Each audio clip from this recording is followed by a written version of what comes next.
आणि हे भाषेचं नवीन कुठून आणलं? त्याशी ते अमित शहा म्हणाले, ज्याला इंग्रजी येतं त्याला पुढे म्हणे लाज वाटेल, म्हणे मला इंग्रजी येतं. अरे तुम्हाला नाही येत?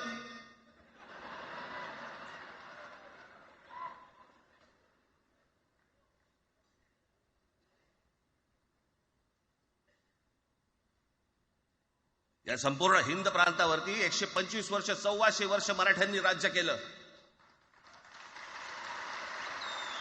1400 वर्ष इतक्या राज्यांवरती आम्ही राज्य केलं. तो त्यावेळेला राज्यच नव्हती, पण जे प्रदेश होते त्याच्यावरती राज्य केलं. आम्ही मराठी लादली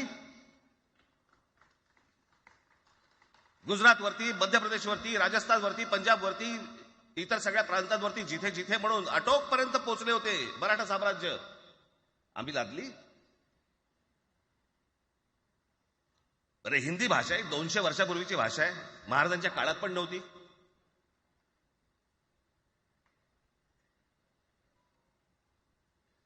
कशासाठी आणि कोणासाठी आणि काय करायचे नेमकं?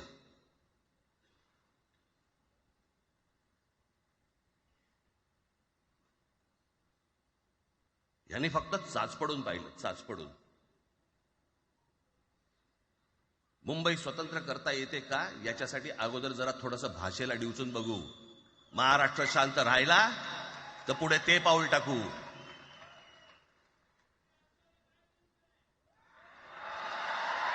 कोणाची माय व्हॅली आहे त्यांनी महाराष्ट्राला हात घालून दाखवावं, मुंबईला हात घालून दाखवावं.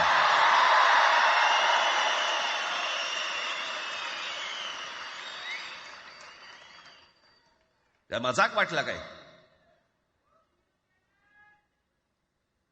आम्ही शांत आहोत याचा अर्थ गांडू नाही आहोत.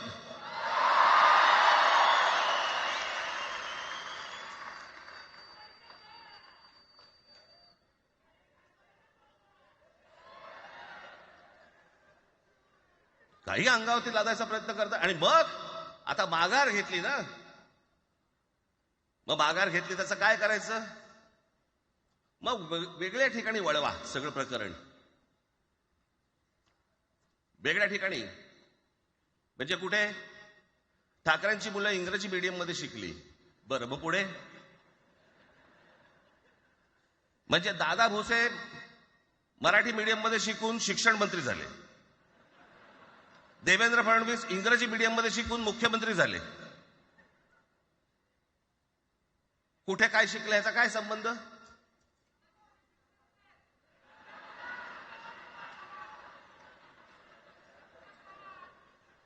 अहो कोणाकोणाची मुलं इथे परदेशामध्ये शिकतायत, याद्या आहेत आमच्याकडे. त्याचं काय करणार आहात तुम्ही? आणि त्याच्यातल्या त्याच्यात मंत्रिमंडळातल्या एक एक मंत्र्याचं हिंदी आहे का? फेफरं येईल, फेफरं.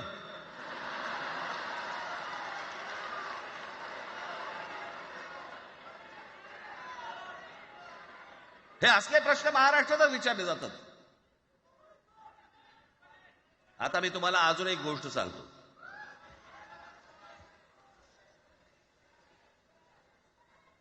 आम्ही मराठी मीडियम मध्ये शिकलो, हो शिकलो. आमची मुलं इंग्रजी मीडियम मध्ये शिकली, हो शिकली. मग याच्यावरती तुम्ही प्रश्न काय उपस्थित केला? ह्यांना मराठीचा पुळका कसा? हे इंग्रजी मीडियम मध्ये टाकतात. बरं, सन्माननीय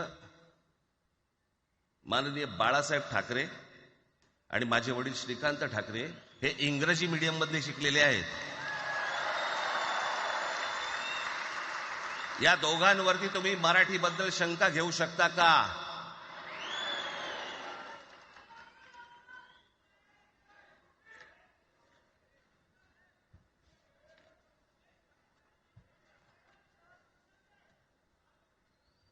Lalkrishna Advani Saint Patrick high school Christian missionary स्कूलमध्ये शिकले. हिंदुत्वावर शंका घेऊ का त्यांच्या? कॉन्व्हेंट स्कूलमध्ये शिकलेले आहेत अडवाणी. दक्षिण भारतामध्ये बघा,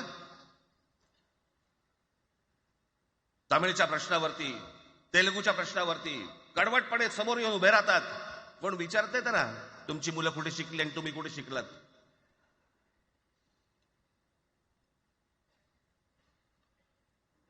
उद्या मी हिब्रू भाषेत शिकीन. आणि मराठीपणाचा कडवट अभिमान बाळगीन, काय प्रॉब्लेम आहे?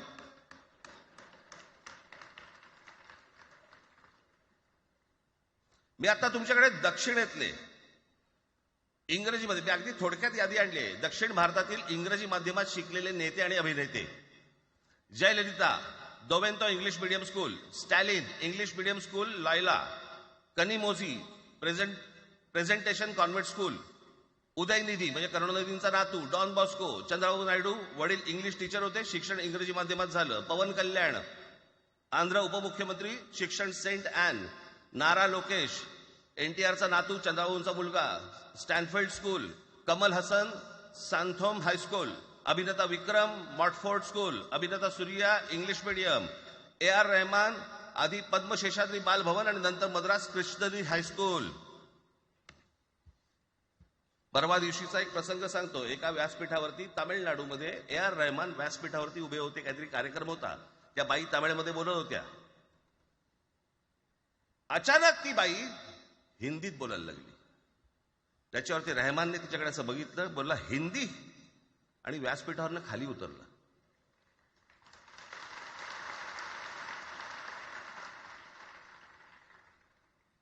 तुमचा कडवटपणा हे तुम्ही शिक्षण कुठे घेतले याच्यावरती नसतो, तो कडवटपणा तुमच्या आतमध्ये असावा लागतो. म्हणजे बाळासाहेब इंग्रजी मीडियम मध्ये शिकले, इंग्रजी वर्तमानपत्रामध्ये व्यंगचित्र काढायचे, पण मराठीचा अभिमान याच्या बाबतीत कधी तडजोड नाही केली.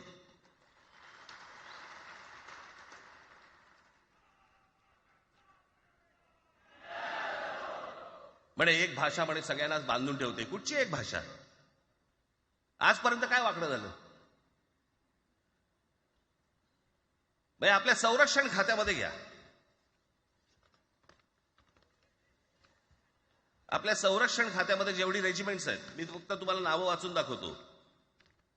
मद्रास रेजिमेंट आहे, राजपुताना रायफल्स आहे, राजपूत रेजिमेंट आहे, डोगरा रेजिमेंट आहे, सीख रेजिमेंट आहे, जाट रेजिमेंट आहे, पॅराशूट रेजिमेंट आहे, पंजाब रेजिमेंट आहे, ग्रेनेडियर्स आहेत, सीख लाईट इन्फंट्री आहे, मराठा लाईट इन्फंट्री आहे, गढवाल रायफल्स आहे, कुमाऊ रेजिमेंट आहे, आसाम रेजिमेंट आहे, बिहार रेजिमेंट आहे, महार रेजिमेंट आहे, जम्मू काश्मीर रायफल्स आहे, जम्मू आणि काश्मीर लाईट इन्फंट्री आहे, नागा रेजिमेंट आहे, गोरखा रायफल्स आहे, गोरखा रायफल्स आहे, त्याच्यानंतर तुमचं लडाख स्काउट्स आहे, अरुणाचल स्काउट्स आहे, सिक्कीम स्काउट्स आहे. इतक्या राज्यांच्या आज आपल्या संरक्षण खात्यामध्ये लोक आहेत आणि इतक्या रेजिमेंट्स आहेत.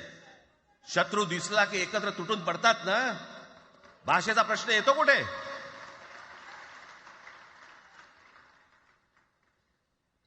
या देशामध्ये जेव्हा भाषावार प्रांतरचना झाली तीच या गोष्टींसाठी झाली ना, की प्रत्येक भाग तसे भाषांचे होते म्हणून. मग या सगळ्या गोष्टी का सुरू केल्यात तुम्ही? कशासाठी सुरू केल्यात? काय याच्या मागचं राजकारण? आत्ता सांगून ठेवतो. आज तुम्ही सगळेजण मराठी म्हणून एकत्र आलात. आज महाराष्ट्रामधला तमाम मराठी आज मराठी म्हणून एकत्र आला. टाळ्या वाजू नका. मी काय सांगतोय नीट ऐका. याचा पुढचं राजकारण ह्यांचं पुन्हा तुम्हाला जातीमध्ये विभागायला सुरुवात करतील. पुन्हा हे जातीचं कार्ड खेळायला सुरुवात करणार. मराठी म्हणून तुम्हाला कधी एकत्र येऊ देणार नाहीत. हे जातीपातीमध्ये विभागायला सुरुवात करतील. आता हे सुरू केलं. काल कोणीतरी ते व्यापाऱ्याच्या कानफडीत मारली मीरा भाईंदरला. त्याच्या काय इथे लिहिलं होतं काय गुजराती?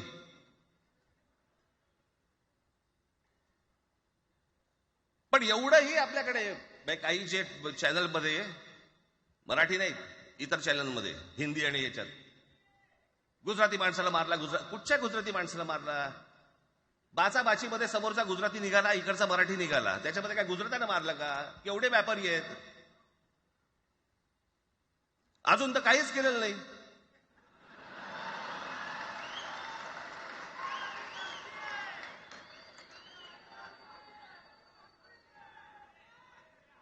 अर्थात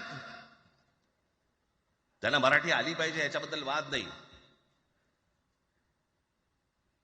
विनाकारण उठसूट काय मारामारी करायची गरज नाही आणि मारायची गरज नाही. पण जर जास्ती नाटकं केली तर कानाखाली आवाज काढलाच पाहिजे तुम्ही. पण चूक त्यांची असली पाहिजे. आणि एका गोष्टीचं लक्षात ठेवा, अशी कधी गोष्ट कराल त्याचे व्हिडिओ काढू नका.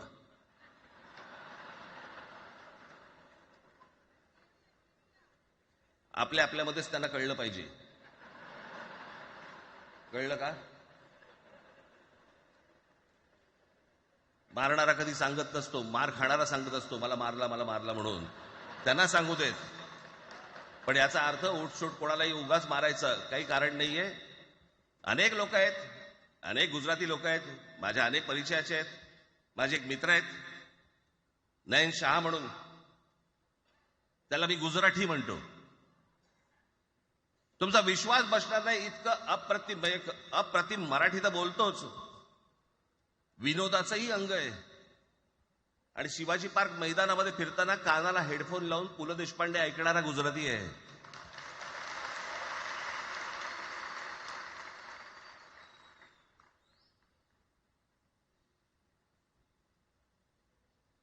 मी मगाशी तुम्हाला सांगितलं की हे मराठीचं बाळकडू, आमच्यासाठी ते बाळकडूच होतं.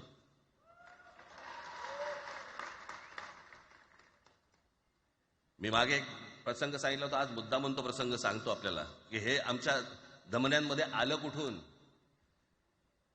मी एवढा महाराष्ट्रासाठी मराठीसाठी कडवट का झालो. लहानपणापासूनचे अनेक प्रसंग आहेत माननीय बाळासाहेबांबरोबरचे, पण मी एक प्रसंग कधीही विसरणार नाही. आणि तो 1999 सालचा आहे. त्या 1999 साली शिवसेना भारतीय जनता पक्षाची युती सरकार येणार अशी परिस्थिती होती.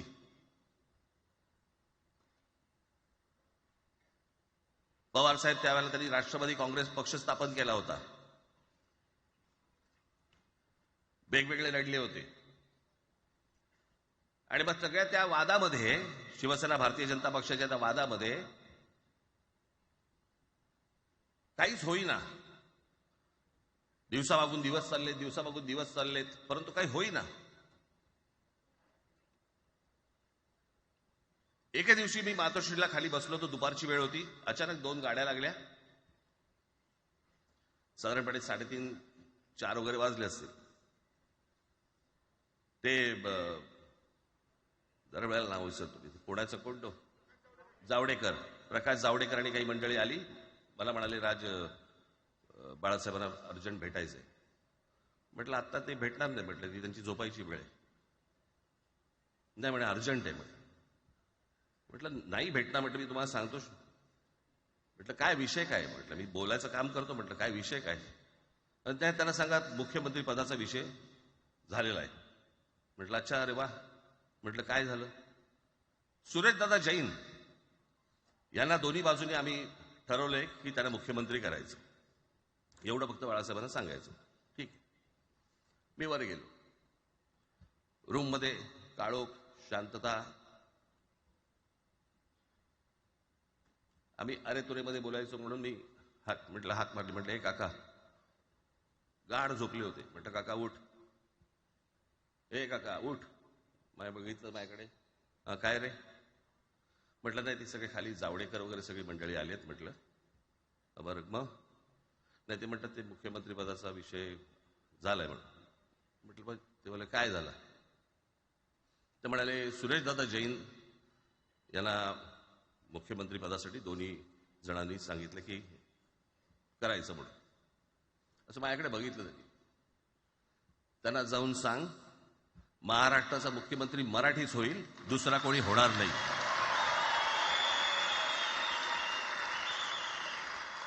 मराठी या एका विषयासाठी मला तिकडे कळलं की या माणसाने सत्तेवर लाथ मारली.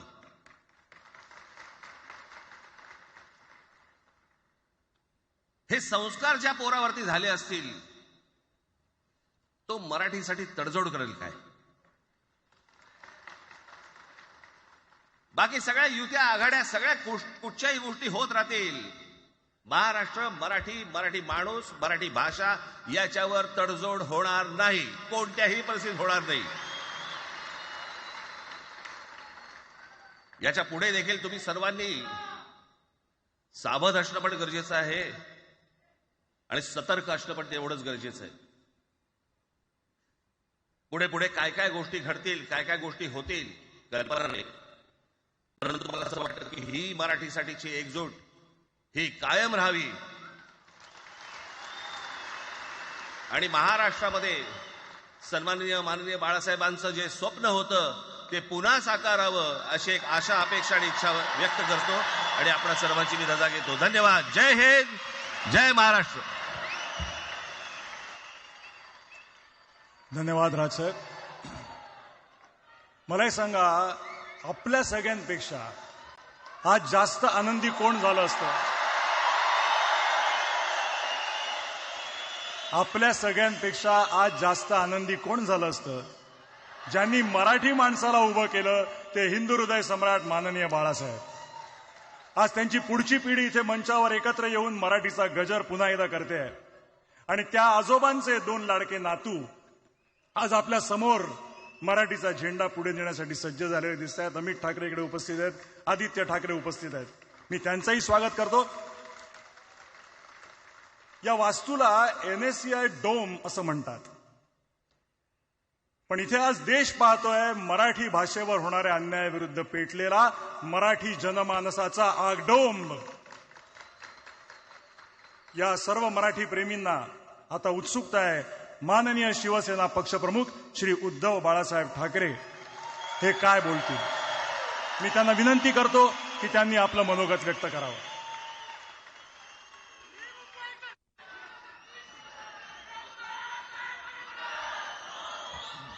बातम्या